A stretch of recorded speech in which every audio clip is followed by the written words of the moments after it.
നമ്മളുടെ മനസ്സിൽ ഒരറിവ് നമ്മൾ അറിഞ്ഞിരിക്കുമ്പോൾ അത് സത്യത്തിൽ തലച്ചോറിൽ ചിതറിയാണ് കിടക്കുന്നത്. ഇത് നമ്മൾ മനസ്സിലാക്കണം. നമ്മളൊരറിവ് അത് അറിഞ്ഞിരിക്കുമ്പോൾ അത് തലച്ചോറിൽ ചിതറിയാണ് കിടക്കുന്നത്.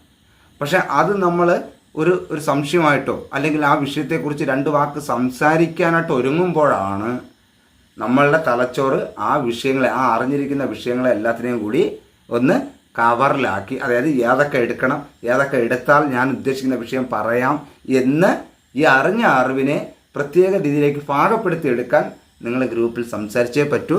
ഗ്രൂപ്പിൽ സംസാരിക്കേണ്ടത് ആവശ്യമാണ്. നിങ്ങൾ ഗ്രൂപ്പിൽ സംസാരിക്കാതെ പോകുന്നുണ്ട്. അത് ഒരിക്കലും എന്താണ് നമ്മൾ പറഞ്ഞിട്ടുള്ളതാണ്, തുളുമ്പുന്ന പാത്രത്തിലെ തെളിമയുള്ള വെള്ളം ഉണ്ടാവുള്ളൂ. അല്ലാതെ ഉള്ളിൽ കിടക്കുന്നത് അങ്ങ് കിടന്നു കഴിഞ്ഞാൽ കുറച്ച് ദിവസം കഴിയുമ്പോൾ പോകും. നിങ്ങളത് പുറത്തേക്ക് വിടുമ്പോൾ നിങ്ങളുടെ ശരീര നിയന്ത്രണ തലം അത് ക്യാച്ച് ചെയ്യും. ശരീര നിയന്ത്രണ തലത്തിനകത്ത് കൃത്യമായിട്ടൊരു ധാരണ വരും. നമ്മളത് അതിനെ ഉപയോഗിച്ച് ഒരു വാക്കായിട്ട് ഉപയോഗിച്ച് അത് കാരണം അവിടെ പ്രവൃത്തി വേണം. അതാണ് ശരീര നിയന്ത്രണ തലത്തിൻ്റെ പ്രത്യേകത. അപ്പം നമ്മൾ അത് തന്നെ തരില്ല.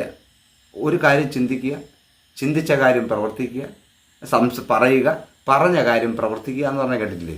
ഈ 3 തലത്തിലൂടെയാണ് ഒരു യഥാർത്ഥ ഒരു സംഭവം രൂപപ്പെടുന്നത്.